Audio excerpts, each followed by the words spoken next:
নমস্কার বন্ধুরা, আজকে আমি রান্না করে দেখাবো আপনাদেরকে চিকেনের একটা আইটেম। রোজ রোজ একই রকমের চিকেন কষা, চিকেনের বিভিন্ন প্রিপারেশন আমরা করে থাকি। তো আজকে কিন্তু একটু ডিফারেন্ট টাইপের এবং খুব চটজলদি আমরা তৈরি করতে পারবো, সেই রেসিপি দেখাচ্ছি। তো আমরা চিকেন নিয়েছি, নিলাম পেঁয়াজ কুচিয়ে নিয়েছি আমরা এখানে 3টে টমেটো মিডিয়াম সাইজের, সেটাকেও আমরা কুচিয়ে নিয়েছি 1 বাটি টক দই, প্রায় 200 গ্রামের মতন নিয়েছি টক দই, আর নিয়েছি প্রায় 2 টেবিল চামচের মতন আদা রসুন বাটা। তো এইবারে আমরা ওই চিকেনটাকে ভালোভাবে ধুয়ে জল ঝরিয়ে রেখে এবারে আমরা এর মধ্যে দিয়ে দিলাম পেঁয়াজ, দিয়ে দেবো কেটে রাখা টমেটো।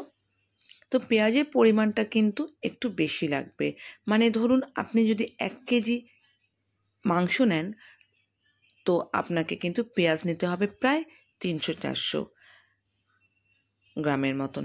আর দিয়ে দিলাম টমেটো। আমরা কিন্তু প্রথমে এটাকে ম্যারিনেট করে রাখবো। এই ম্যারিনেশন করে রাখাটাই কিন্তু মেন।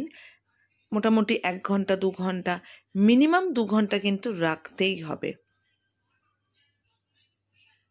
এবারে দিয়ে দিচ্ছি টক দই। তো চটজলদি একটা চিকেনের রেসিপি, চটজলদি যদি বলেন, যেহেতু আমরা এখানে এটা কিন্তু আমরা প্রেশার কুকারে করব, সেই অর্থে দিয়ে দিলাম 2 টেবিল চামচের মতন আদা রসুন বাটা। এইবার 1 চামচ দিয়ে দেবো আমরা এখানে চাট মশলার গুঁড়ো, দেব হাফ চামচের মতন হচ্ছে এলাচের গুঁড়ো। এলাচের পরিমাণটা কিন্তু আমরা এখানে বেশি পরিমাণেই দেবো, দিলাম এলাচের গুঁড়ো। এইবারে দেবো আমরা এখানে দারচিনির গুঁড়ো। দারচিনির গুঁড়ো দেওয়ার পরে এবারে দেবো আমরা নুন, স্বাদ মতন নুন দেবো। তারপরে দেবো আমরা হলুদের গুঁড়ো।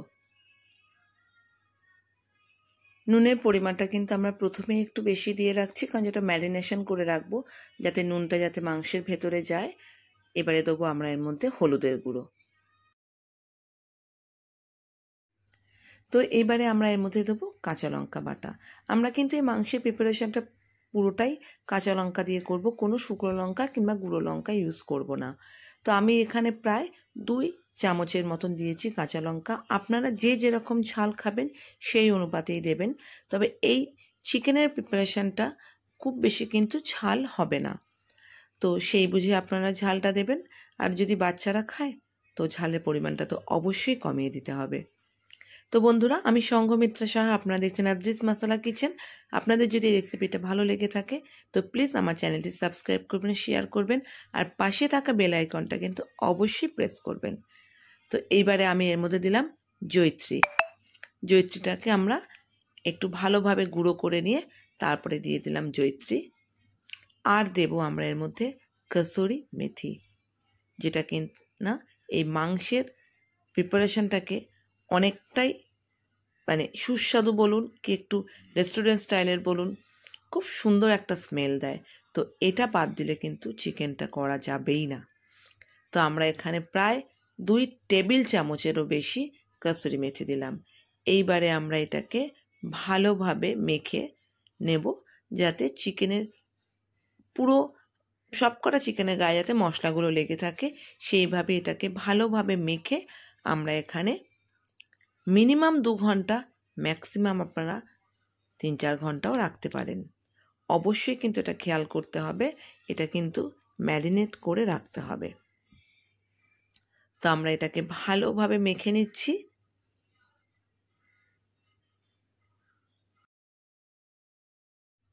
তো দেখুন আমাদের চিকেন কিন্তু ম্যারিনেশন করা হয়ে গেছে। এইবারে আমরা এটাকে ঢেকে রেখে দেবো।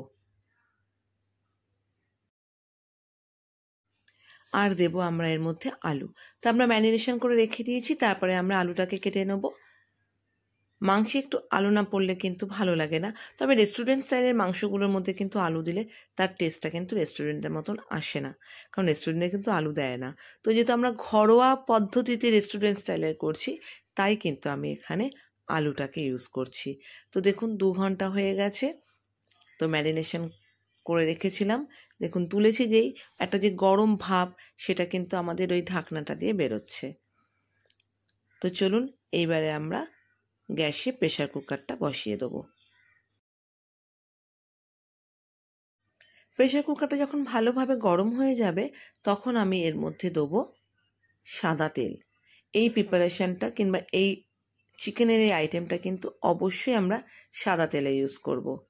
খুব বেশি কিন্তু তেল দেওয়ার প্রয়োজন নেই, কারণ যেহেতু আমরা টক দই দিয়েছি, টক দই থেকে কিন্তু আমাদের অনেকটা তেল বেরোবে। তো সাদা তেলটা ভালোভাবে যখন গরম হয়ে যাবে তখন আমরা এর মধ্যে দেবো ফোড়নে তেজপাতা।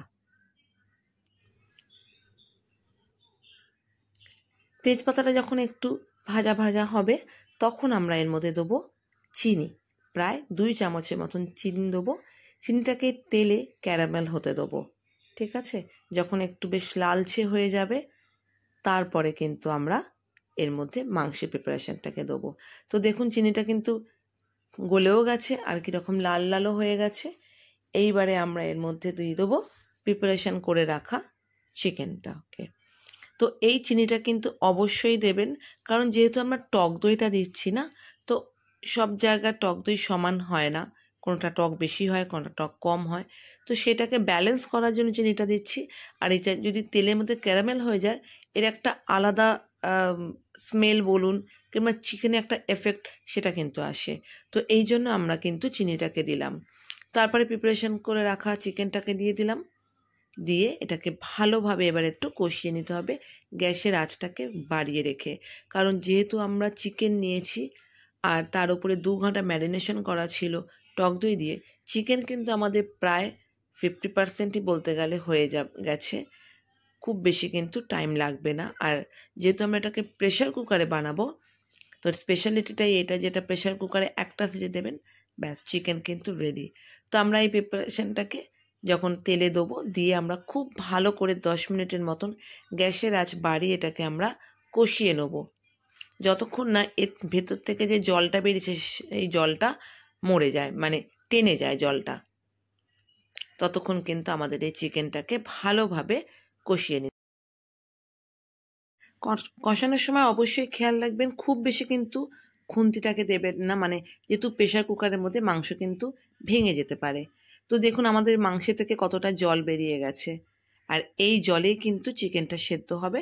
আমরা অল্প পরিমাণ জলের মধ্যে অ্যাড করব, কারণ যেহেতু মধ্যে আলু দেবো সেই জন্য। তো মিনিট 10-15 যখন আমরা এটাকে ভালো করে কষিয়ে নেব, দেখুন জলটা কিন্তু প্রায় অনেকটাই কমে এসছে। এই চিকেনের আইটেমটা কিন্তু ভাতের সাথেই বেশি ভালো লাগে, আপনারা পরোটা দিয়েও খেতে পারেন। আর এটা কিন্তু বাচ্চাদের কিন্তু ভীষণ ভালো লাগবে।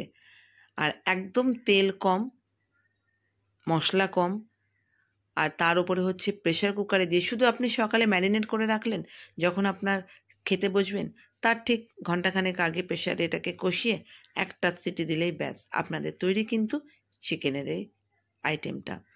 তো আমরা আলু দিয়ে দিলাম এবারে স্বাদ মতন একটুখানি নুন, কারণ আলুর ভেতরে যাতে নুনটা ঢোকে সেই জন্য। আমরা চিকেনে কিন্তু নুন দিয়েছিলাম, তো সেটা বুঝে কিন্তু আপনারা নুনের পরিমাণটাকে দেবেন। তো এবারে আবারও খুন্তির সাহায্যে এটাকে নেড়ে চেড়ে নিচ্ছি যাতে আলুগুলো ভেতর দিকে চলে যায়।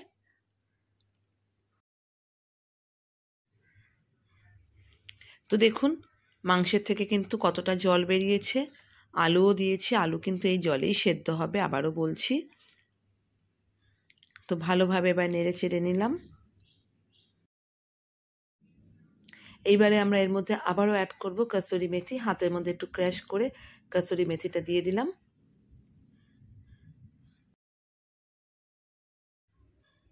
কসুরি মেথিটা দিয়েছি, এইবারে আমরা প্রেশার কুকারের ঢাকনাটা আটকে দেবো, দিয়ে এবারে আমরা একটা সিটি দেওয়ার শুধু অপেক্ষা, সিটি আসবে ব্যাস। একটা যে সিটি হয়ে যাবে আমরা গ্যাসের আঁচটাকে বন্ধ করে দিয়ে মিনিট 10-15 রাখবো, ওই ভাপটা যতক্ষণ ভেতরে থাকবে ততক্ষণ। তাতে কি হবে না, মাংসটা ভেতর থেকে সফট হয়ে যাবে, আর আলুটার ভেতরেও নুন ঝাল যেটা ঢোকার, আর আলুটাও সফট হবে। যেহেতু আমরা এখানে চন্দ্রমুখী আলু ইউজ করেছি, খুব বেশি তৈরি হতে সময় নেবে না কিন্তু। তো দেখুন আমাদের সিটি কিন্তু এসে গেছে। এইবারে আমরা গ্যাসের আঁচটাকে বন্ধ করে দিয়ে 10-15 মিনিট এই ভাপেই আমরা চিকেনটা রেখে দেবো। ব্যাস আমাদের চিকেনের এই রেসিপিটা কিন্তু তৈরি হয়ে গেছে। অবশ্যই বাড়িতে কিন্তু এটা ট্রাই করবেন। কার কীরকম লাগলো আমাকে কিন্তু কমেন্টস লিখে জানাতে ভুল করবেন না। তো বন্ধুরা, আমার এই রেসিপিটা যদি আপনাদের ভালো লেগে থাকে তো আমার এই চ্যানেলটি সাবস্ক্রাইব করবেন, শেয়ার করবেন, আর পাশে থাকা বেল আইকনটা কিন্তু অবশ্যই প্রেস করবেন। তো দেখুন, আমাদের এই চিকেনের রেসিপিটা কিন্তু তৈরি হয়ে গেছে। আমরা একটা পাত্রে ঢেলে নিয়েছি, এবারে গরম গরম সার্ভ করব। দেখে কিন্তু মনে হচ্ছে না তেল দিয়েছি, তাই না? ওই যে বললাম, খুব অল্প পরিমাণ কিন্তু তেল লাগে, খেতেও কিন্তু অসাধারণ লাগে। অবশ্যই কিন্তু ট্রাই করবেন আর আমাকে লিখে জানাবেন আপনাদের এই রেসিপিটা কেমন লাগলো। তো বন্ধুরা, সবাই সুস্থ থাকবেন, ভালো থাকবেন। আবারও দেখা হবে নতুন কোনো রেসিপির সাথে। নমস্কার।